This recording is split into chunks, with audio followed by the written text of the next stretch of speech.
Ну и, конечно, нужно следить за делом Олега Сенцова и Александра Кольченко, потому что эти люди находятся в исключительной ситуации. Они содержатся в специальной тюрьме ФСБ, где контроль над ними полный, а доступ родственников, правозащитников и информации к ним крайне затруднен. Et évidemment, il faut suivre les cas d'Oleg Sentsov et d'Alexandre Kolchenko, puisque aujourd'hui, ils se trouvent dans la prison spéciale du FSB, où tous leurs faits et gestes sont absolument contrôlés. En revanche, l'accès des familles à ces personnes-là est strictement limité. Après cette manifestation auprès de l'ambassade russe, nous allons aller vers l'ambassade ukrainienne. Ici, de l'ambassade russe, de l'État russe, nous exigeons la libération d'Alexandre Kolchenko. Et en ce qui concerne l'État ukrainien, nous exigeons tout simplement qu'ils intensifient qu'ils agissent en fait pour la libération de cette personne-là d'une façon plus intense. Bonjour à toutes et à tous, je m'appelle Pierre Tartakovsky, je suis président de la Ligue des droits de l'homme et je voudrais simplement partager avec vous quelques mots, non pas pour vous parler d'Alexandre Kolchenko, parce que je crois que nous savons toutes et tous ce qu'il est, ce qu'il a fait, ce qu'on lui reproche. Mais peut-être nous pouvons ensemble réfléchir à ce que cela signifie de risque, évidemment pour lui, mais aussi plus généralement pour les droits, pour la démocratie et pour nous, en France, face à ce territoire de la Fédération de Russie qui est à portée de main.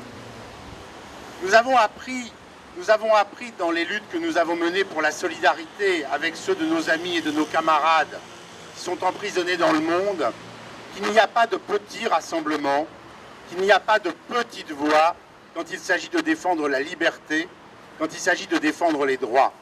Or, dans cette affaire qui nous réunit ici, les droits sont piétinés d'une manière absolument inimaginable.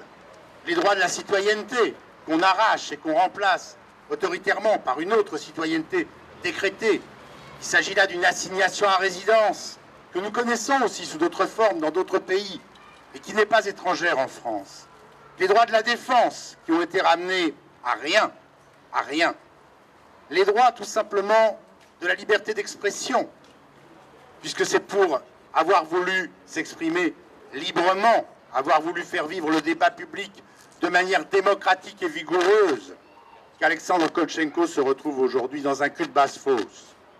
Il n'y a pas de petits rassemblements parce que ces vérités doivent être rappelées quotidiennement. Il n'y a pas de petites voix parce que celui qui est en prison l'entend, même dans les pires des conditions, et cela contribue à lui donner espoir, à lui donner courage, cela le renforce et cela donc nous renforce. Aujourd'hui en France, ces questions se posent à l'ombre d'une grande peur, qui est celle de la violence. Et c'est pourquoi, partout en Europe, là où cette peur s'étend, nous voyons d'un côté se lever des forces obscures, ténébreuses, antidémocratiques, que nous connaissons en France.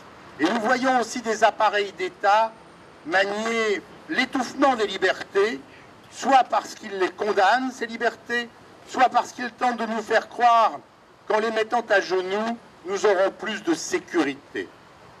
Nous battre pour la liberté d'Alexandre Kolchenko, c'est nous battre pour la liberté des autres, c'est aussi nous battre pour notre liberté et notre sécurité.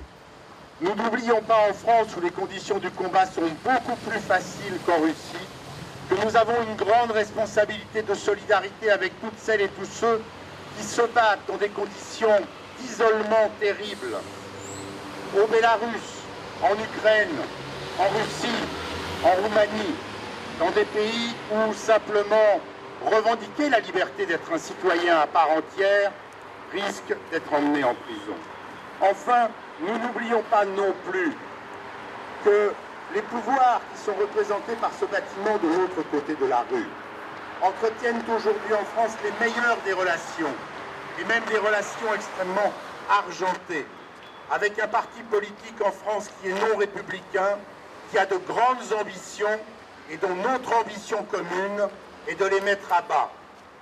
La bataille pour la liberté d'Alexandre Kolchenko, c'est la bataille pour la liberté tout court. C'est une bataille qui se mène là-bas, elle se mène ici. Sachons la mener ensemble et lui donner une beaucoup plus large assise dans l'opinion publique.